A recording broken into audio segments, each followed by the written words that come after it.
Hello students, last class में हम लोग ऑर्डर ऑफ रिएक्शन से रिलेटेड न्यूमेरिकल स्टडी कर रहे थे। स्पेशली फर्स्ट ऑर्डर पे फोकस किया हुआ था। एक क्वेश्चन एनसीईआरटी में जीरो ऑर्डर से रिलेटेड भी है, उसको भी आज स्टडी करेंगे। कुछ नई टेक्निक्स को भी समझेंगे। सबसे पहले हम लोग इन दो न्यूमेरिकल्स की तरफ मूव करते हैं। ये क्वेश्चन में हमें बता रहा है कि x2 में कन्वर्ट हो रहा है, रेट ऑफ रिएक्शन 27 टाइम हो जाता है अगर x की कंसनट्रेशन को इंक्रीज़ किया जाता है, और आपको रेट लो एक्सप्रेशन और ऑर्डर बताना है। रेट लो एक्सप्रेशन सबसे पहले देखें आप क्या होता है। Rate that is equal to k concentration of x raise to the power n, इसको बोलते हैं रेट लो एक्सप्रेशन, जहाँ पे n आपका ऑर्डर ऑफ द रिएक्शन होता है। ये आपको प्रेडिक्ट करना है और फिर बस वो n की वैल्यू पुट कर देनी है। सेम ये रेट लो एक्सप्रेशन होगा इस ऊपर दिखाई गई रिएक्शन का। सी है, मान लो जो रेट है वो k कंसंट्रेशन ऑफ x, वो मैं मान लेता हूँ 1 मोल पर लीटर है, raise to the power n। ये आपके पास रेट आ रहा है जब कंसंट्रेशन x की 1 मोल है।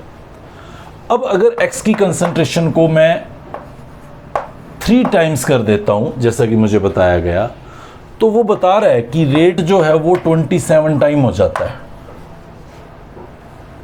अब ये n क्या होना चाहिए, बस सिंपल सी बात बतानी है आपको। तो आप सिंपली देख सकते हैं, अगर ये रेज टू द पावर 1 होता तो रेट 3 टाइम होता, अगर ये रेट टू द पावर 2 होता तो रेट 9 टाइम होता, अगर ये n का वैल्यू 3 होगा तो 3 इंटू 3 इंटू 3 रेट आपका 27 टाइम बन जाएगा। तो ये आपके पास ऑर्डर ऑफ द रिएक्शन है 3, और रेट लो एक्सप्रेशन क्या हो जाएगा, बहुत ही सिंपल 3। वो रेट लो एक्सप्रेशन कह रहा था, रेट नहीं कह रहा था। अगर वो रेट आपसे पूछता तो फिर के की वैल्यू बताता, एक्स की कोई कंसंट्रेशन बताता, तब आप रेट पता कर सकते थे। प्रेजेंटली तो उसने रेट लो एक्सप्रेशन पूछा है, सिर्फ यही है उस रिएक्शन का रेट लो एक्सप्रेशन। चलें अगले क्वेश्चन की तरफ बढ़ते हैं। The decomposition of ammonia on platinum surface is shown. आपको रेट ऑफ रिएक्शन बताना है, के का वैल्यू आपको यहाँ पे प्रोवाइडेड होना चाहिए था, शायद मैं लिखना भूल गया, लिख देता हूँ। K is equal to 2.5 into 10 to the power -4 mole per litre per second. ये के का वैल्यू गिवन है। डिकम्पोजिशन ऑफ अमोनिया दे रखा है, rate of production of N2 and H2। सबसे पहले आप ये देखें कि ये जो रिएक्शन है वो किस ऑर्डर की है। वो आपको यहाँ से पता चल रहा है कि ये एक जीरो ऑर्डर रिएक्शन है। वैसे एनसीईआरटी के क्वेश्चन में तो मेंशन्ड है ऑलरेडी, बट मैंने जानबूझ के 2-4 बातें सोचने के लिए ऐसा कर दिया। तो मुझे एज सच यहाँ पे ऑर्डर पता नहीं चल पा रहा था कि क्या है, तो के इज इक्वल टू दिस। आगे यूनिट देख के मैंने आइडिया लगा लिया कि इसका ऑर्डर ऑफ रिएक्शन 0 है, इसका ऑर्डर ऑफ रिएक्शन 0 है। अब मैं इसके लिए रेट ऑफ रिएक्शन एक्सप्रेस करता हूं। तो जो रेट ऑफ रिएक्शन होगा वो होगा change in concentration of ammonia by change in time 1/2। Very first lecture याद करें आप, वहां पे बातें समझी थी हमने। Change in concentration of N2 by change in time,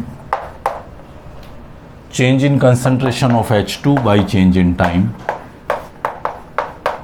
1/3। वो दोनों पॉजिटिव होंगे, नेगेटिव होगा। अब क्योंकि रिएक्शन जीरो ऑर्डर है तो मैं ऐसा भी लिख सकता हूं कि rate that is equal to k ammonia raise to the power 0। Ammonia raise to the power 0 1 होता है, तो मतलब जो रेट होगा वो एक्चुअली के बराबर होगा। सी है, ammonia raise to the power 0 1 होता है, तो rate will be equal to K, और rate of will be equal to K, तो के की वैल्यू तो मुझे दे रखी है, यानी कि मुझे रेट ऑफ रिएक्शन पता है। क्वेश्चन में मुझे दिख रहा था रेट कांस्टेंट है, लेकिन मुझे पता चला कि rate constant he actually rate of reaction है, तो मैंने ये रेट ऑफ रिएक्शन यहाँ पर रिप्रेजेंट कर दिया। अब मैं कह सकता हूँ कि ये वैल्यू इसके बराबर है, ये वैल्यू इसके बराबर है, ये वैल्यू इसके बराबर है। आपको क्या निकालना था, rate of production of N2, वो क्या होता है ये। तो rate of production of N2 यही हो जाएगा। फिर आपको rate of production of H2 निकालना था, वो क्या होता है, ये ध्यान देना 1/3 आउट किया मैंने, ये रेट ऑफ रिएक्शन था पूरा, ये rate of production of H2 है, तो 1/3 इस तरफ ले आऊँगा, इससे मल्टीप्लाई कर दूंगा, तो वो बन जाएगा 7.5 इंटू 10⁻⁻⁴। ये है rate of production of H2 और ये आपका होगा rate of production of N2। मुझे लगता है आप इस बात को अच्छे से समझ पाए होंगे। नेक्स्ट क्वेश्चन देखें। ये डिकम्पोजिशन दिखा रखा है एक गैसियस रिएक्टेंट का प्रोडक्ट्स में। फर्स्ट एक्सपेरिमेंट पे 0 टाइम पे टोटल प्रेशर दिया गया, तो 0 टाइम पे तो टोटल क्या है, एक ही चीज़ होनी है, SO2Cl2, उसी का प्रेशर दे रखा होगा। और 100 सेकेंड्स पे टोटल प्रेशर, यानी कि अब 3 चीज़ें हैं, ये और ये उसका, ठीक है। रेट ऑफ रिएक्शन निकालना है आपको जब टोटल प्रेशर 0.65 होगा। Rate of reaction, see here, rate of reaction कैसे निकालूंगा, rate of reaction is equal to K into concentration of SO2Cl2, concentration of SO2Cl2 ऐसा, या मैं ऐसे भी लिख सकता हूँ K into pressure of SO2Cl2। वो तो एक ही बात है, कंसंट्रेशन का कोई जिक्र नहीं कर रहा तो प्रेशर की फॉर्म में चला जाता हूँ। ये मेरे पास रेट ऑफ रिएक्शन होता है। रेज टू द पावर क्या होगा, 1, क्योंकि फर्स्ट ऑर्डर रिएक्शन उन्होंने ऑलरेडी बोल रखा है, सही है। तो मुझे ये वाली वैल्यू निकालनी है, तो उसके लिए मुझे क्या चाहिए, एक तो K का वैल्यू चाहिए जो मुझे यहाँ कहीं नहीं दिखा रखा, और दूसरा मुझे SO2Cl2 का प्रेशर चाहिए, कब, जब टोटल प्रेशर 0.65 हो। चलिए सबसे पहले इस K को निपटाते हैं कि K कैसे कैलकुलेट किया जाए। तो K कैलकुलेट करने के लिए फर्स्ट ऑर्डर के लिए मुझे इमीडिएटली फॉर्मूला याद आ जाता है, 2.303/T log P0/P। आपको भी याद आ गया होगा। P0 रिएक्टेंट का इनिशियल प्रेशर है और P इस पर्टिकुलर टाइम पे रिएक्टेंट का प्रेशर है, ये नहीं, ये टोटल प्रेशर है, रिएक्टेंट का प्रेशर है। तो मेरा पहला एम है कि मैं यहाँ रिएक्टेंट का प्रेशर पता करूँ 100 सेकेंड्स पे। मैं मतलब यहाँ T की वैल्यू पुट कर दूँ 100, यहाँ पे ऊपर शुरू कर देता हूँ इसको कैलकुलेट करना, थोड़ी सी जगह चाहिए मुझे। 2.303/100 log P0 का वैल्यू मुझे दे रखा है 0 टाइम पे, वो तो एक्सक्लूसिव 0.5 जो दिया है वो SO2Cl2 का ही प्रेशर होगा। अब मैं ये पता करना चाह रहा हूँ कि इंडिविजुअली SO2Cl2 का प्रेशर क्या होगा। सी हेयर, मैं यहाँ थोड़ा सा स्पेस क्रिएट कर लेता हूँ, क्वेश्चन आप लोगों को ध्यान ही रह जाएगा, कुछ इतना लंबा चौड़ा इश्यू नहीं है और ना ही मुझे स्टेटमेंट की अब ज़रूरत है। सी हेयर, इनिशियल प्रेशर था P0, ये था 0,0, इसका स्मॉल p कम हो गया, इसका p बन गया, इसका p बन गया, तो जो PT का वैल्यू होगा वो actually P0 minus P plus P plus P होगा। टोटल प्रेशर इसका प्रेशर है, इसका प्रेशर है और इसका प्रेशर है। आपको वहां क्या पुट करना है, आपको वहां पुट करना है P0 minus small p, P0 minus small p, वो आपको वहां पुट करना है। C, PT क्या हो गया, P0 प्लस P, ये P से P कैंसिल हो जाएगा, तो PT का वैल्यू 0.6 है, आपको दिख रहा है, P0 का वैल्यू 0.5 है, वो भी आपको दिख रहा है, और स्मॉल p का वैल्यू आप यहाँ से कैलकुलेट कर लीजिए, वो आ गया 0.1। p का वैल्यू कितना आ गया, 0.1, 0.6 माइनस 0.5, 0.1। अब मुझे ये वाली वैल्यू ऑलरेडी पता थी 0.5 है, ये वाली वैल्यू पता कर ली मैंने 0.1 है, तो 0.5 से 0.1 माइनस कर देता हूँ और यहाँ पुट कर देता हूँ 0.4 और चुपचाप इस पूरी वैल्यू को कैलकुलेट कर देता हूँ। ये मेरे पास K है। बुक में क्या दिखा रखा है आप लोगों को, मैं एक बार वो भी यहाँ पे बता दूँ। वो यहीं पे P का वैल्यू PT और P0 की सेंस पे कुछ रिपोर्ट करते हैं, लाइक वो ऐसा लिख देते हैं P that is equal to PT minus P0। वो यहाँ पे इस P की value PT minus small p को PT माइनस P नोट को यहाँ P की जगह पुट कर देते हैं, तो वो कुछ ऐसा बन जाता है P note minus PT minus P note, ये कुछ ऐसा बन जाता है। और फिर बाद में वो इसको 2P नोट माइनस PT ऐसा करके कुछ यहाँ पे डायरेक्ट चिपका देते हैं। आप ये गलती ना करें तो अच्छा रहेगा। गलती कैसे? यहाँ पे ये बात सही है, वो फॉर्मूला आप रट लेंगे तो काम चल जाएगा। जहाँ पे भी A converted into B plus C हो, मतलब एक रिएक्टेंट गैसियस टूट के एक प्रोडक्ट, दो प्रोडक्ट गैसियस बना रहा है, तो वहाँ पे वो फॉर्मूला रट्टा मारने के लिए सही है कि आप यहाँ पे P nought by 2P nought minus PT लिख दें। ये आप लिख सकते हैं ऐसा, see here 2P nought minus PT, ये आप लिख सकते हैं। मैं फिर बता रहा हूँ क्योंकि ये यहाँ से ऐसे ही कैलकुलेट करके पुट किया गया है, लेकिन अगर रिएक्शन में कहीं ये 1 मोल हुआ और इधर 3 हो गए, या ये 2 मोल हुए और इधर कहीं 3, 4, 5 बन गए, तो आपका क्वेश्चन 100% गलत होने के चांस हो जाएगा। इसलिए मैं बता रहा हूँ कि उस फॉर्मूले को रट्टा मारने की बजाय आप इस तरह से इंडिविजुअल SO2Cl2 के उस प्रेशर को कैलकुलेट करके वहाँ पुट कीजिएगा, ताकि किसी भी तरह के क्वेश्चन पे आपको ये दिक्कत ना लगे। अदरवाइज सिर्फ वो NCERT में इस तरह के 3 क्वेश्चन हैं आपके बुक में, 2 पे ये फॉर्मूला सेट बैठता है, 1 पे नहीं बैठता, तो आप फिर उलझे रहेंगे। उस उलझन को मिटाएं।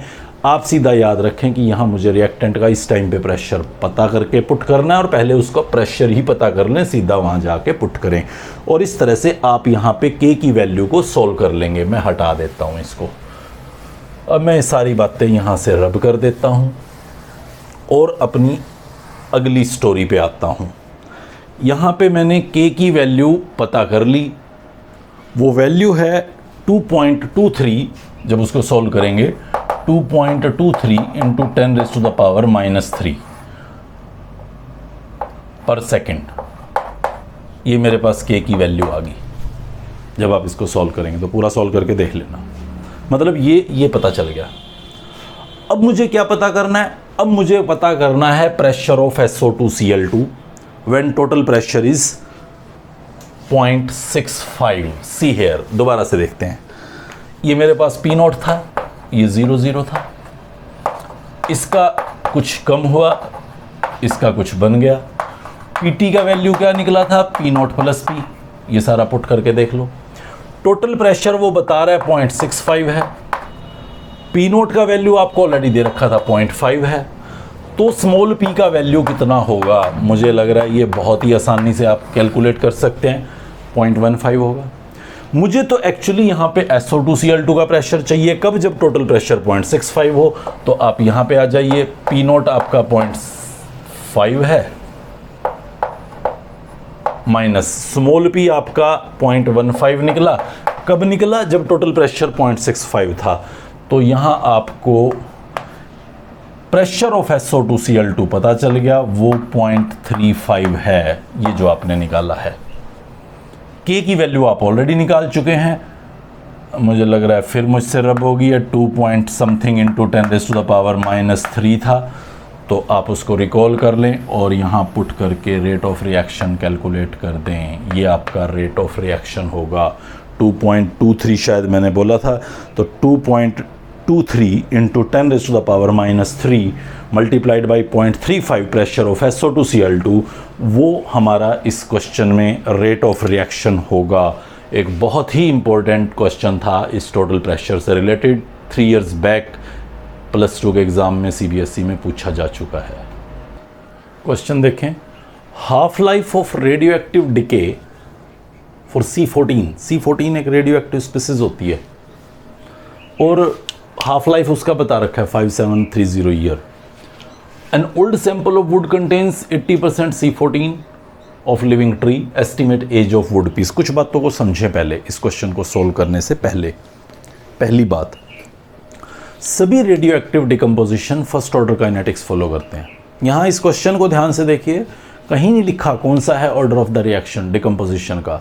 आप याद रखिएगा ये आज की बहुत इंपॉर्टेंट बात, कि सभी रेडियो एक्टिव डिके, चाहे यूरेनियम डिके कर रहा हो, चाहे C14 डिके कर रहा हो, या कोई दूसरा रेडियो एक्टिव स्पीसीज डिके कर रहा हो, वो during decay first order kinetics follow करता है।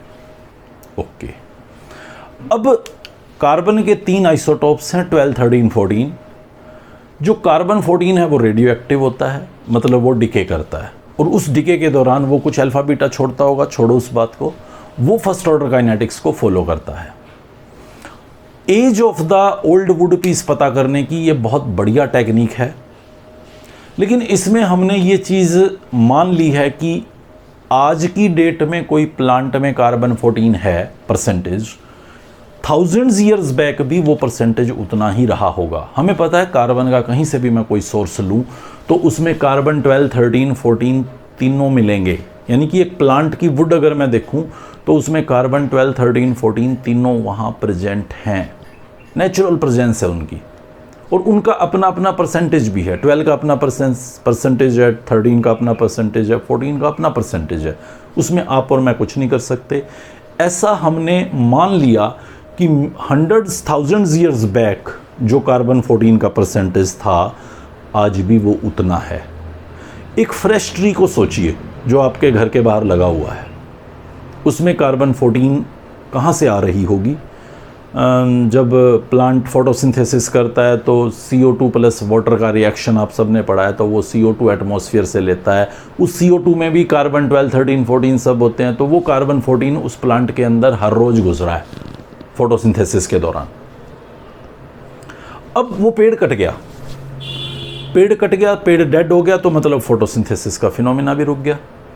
अब उसमें नया कार्बन एंटर नहीं होने वाला, अब उसमें कोई नया कार्बन एंटर नहीं होगा। उस वुड पीस में, उस प्लांट के कटे हुए पीस में जो कार्बन 14 का कंटेंट है वो अब नया एंटर नहीं होगा। अब वो डे बाय डे घटेगा।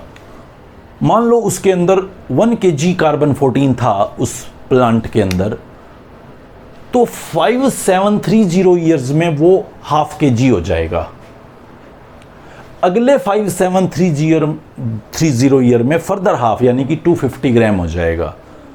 अगले 5730 ईयर में फर्दर हाफ यानी कि 125 ग्राम हो जाएगा, और इस तरह से वो लगातार घटता जाएगा। मेरी बात को समझ पा रहे होंगे आप कि कार्बन 14 का अमाउंट फिक्स है एक प्लांट के अंदर, अगर डिके कर रहा है तो वो लगातार घटेगा। चलिए अब वापस आता हूं मेरे क्वेश्चन पे। मुझे पता है ये फर्स्ट ऑर्डर काइनेटिक्स फॉलो करता है, तो K को मैं लिख देता हूं K = 2.303/T log A0/A, वो इसको फॉलो करता है। T टाइम पीरियड है, K रेट कांस्टेंट है, K मैं यहाँ चिपका देता हूँ। हाफ लाइफ मुझे दे रखा है 0.693/5730, तो ये मेरे पास K पर ईयर वैल्यू होगा। सही है। इनिशियल मैं मान लेता हूं कि वो वुड पीस पुराना जो कभी जिंदा था और जिस दिन काटा गया होगा, उस दिन उसमें जो कार्बन की एक्टिविटी रही होगी, कार्बन 14 की एक्टिविटी, वो डेफिनेटली 100 रही होगी, क्योंकि आज के लिविंग में 100% मैं मान रहा हूं। तो उस वुड पीस में आज कितनी एक्टिविटी है वो ये बता रहा है, 80% एक्टिविटी है।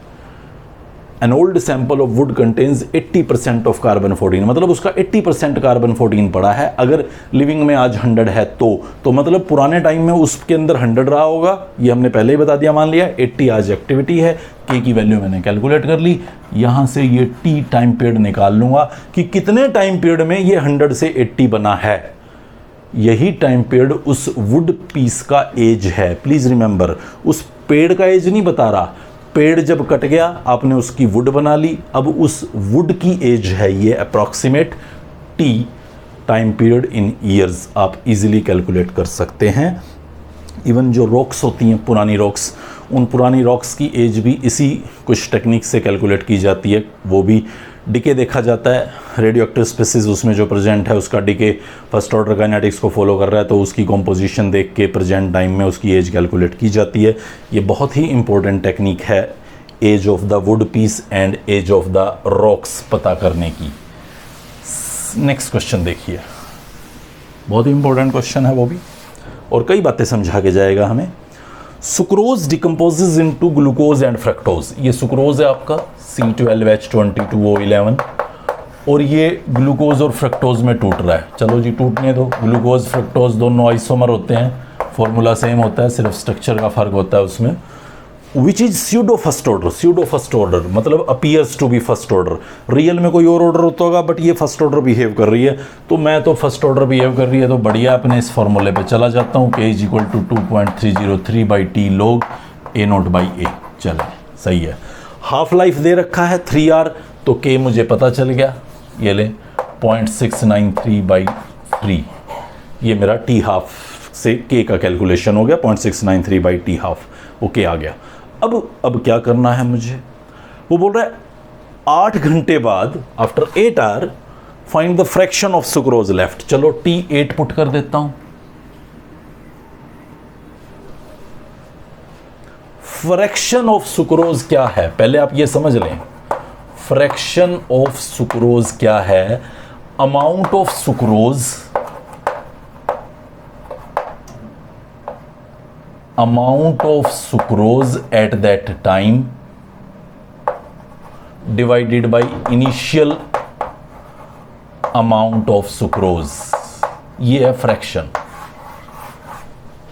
amount of sucrose at that time divided by initial, यानी कि आपको यहां a बाई ए नोट निकालना है, ध्यान से समझिएगा, a बाई ए नोट वो आपका आंसर होगा, ना आपको यहां a निकालना।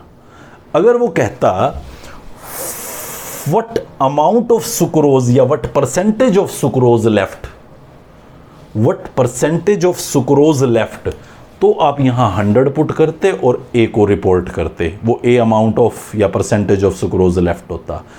अभी वो फ्रैक्शन बोल रहा है, फ्रैक्शन ये होगा ए बाई ए नोट, तो आपको ए बाई ए नोट निकालना है। देखो कैसे निकालूंगा मैं, 8 बाई 2.303 मल्टीप्लाइड बाई 0.693 बाई 3, ये इस तरफ आके मल्टीप्लाई हो गया, इधर रिवर्ट हो गए, that is equal to log of A nought by ए।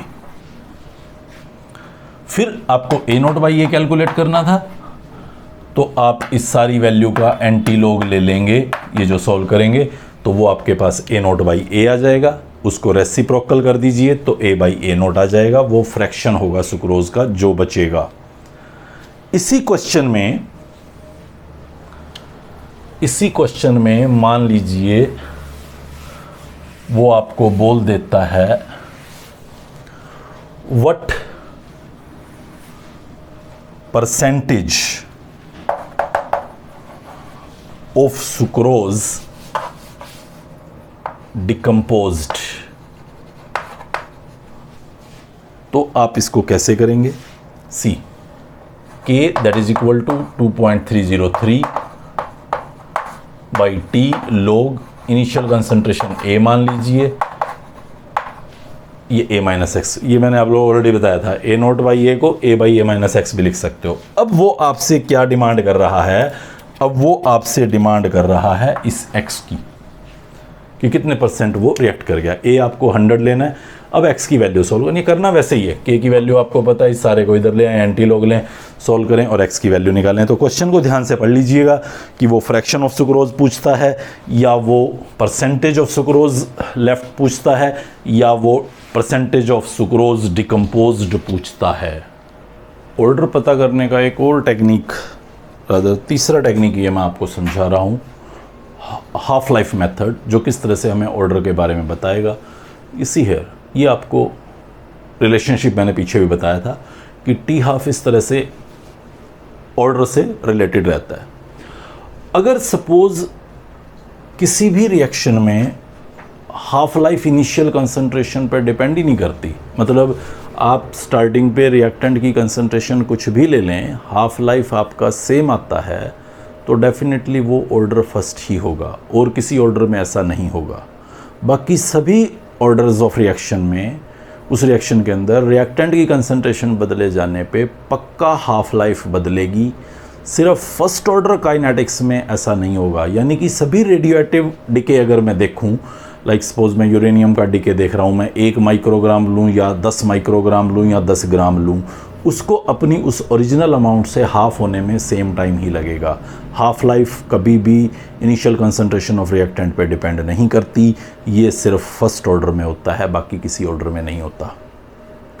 अगर आप जीरो ऑर्डर को देखेंगे तो हाफ लाइफ कंसंट्रेशन के डायरेक्टली प्रोपोर्शनल है, अगर आप सेकंड थर्ड ऑर्डर देखेंगे तो इन्वर्सली प्रोपोर्शनल हो जाता है। हम लोग इतना आगे के ऑर्डर्स पे नहीं जाएंगे, सिंपली सा इसको किस तरह से सॉल्व किया जा सकता है वो समझने की कोशिश करेंगे। मान लीजिए मुझे कोई एक पर्टिकुलर कंसंट्रेशन दे दी गई है जिस पे उसका टी हाफ गिवन है इस पर्टिकुलर कंसंट्रेशन पे, और टी हाफ 2 वो गिवन है इस पर्टिकुलर कंसंट्रेशन पे। तो मैं यहां पे मैथमेटिकली कह सकता हूं कि टी हाफ फर्स्ट जो होगा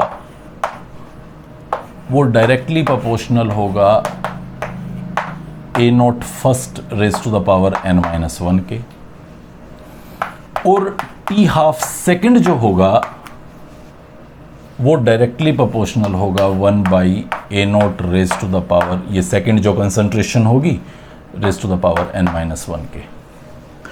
इन दोनों को इक्वेशन 1/2 कर दूं, इसको इक्वेशन 1 मान लेता हूं, इसको इक्वेशन 2 मान लेता हूं, तो T half first by T half second that is equal to a0 second by a0 first raise to the power n-1 ऐसा लिख सकता हूं। आप करके देख लीजिएगा, यहाँ कॉन्स्टेंट्स कैंसिल हो जाएंगे प्रोपोर्शनैलिटी घटाने के लिए, ये वाला वैल्यू ऊपर चला जाएगा, ये नीचे ही रहना है, दोनों की पावर सेम है तो मैंने इकट्ठा उसको ऊपर रख दिया है एक साथ ब्रैकेटेड करके। अब मुझे ये वाली वैल्यू सॉल्व करनी है, दो अलग अलग हाफ लाइफ्स, दो अलग अलग कंसंट्रेशंस, जस्ट n का वैल्यू मैं सॉल्व करूँगा, दोनों तरफ log ले लेता हूँ, log of T half 1/t half second that is equal to n-1 log power आगे आ गई है a0 2/a0 1।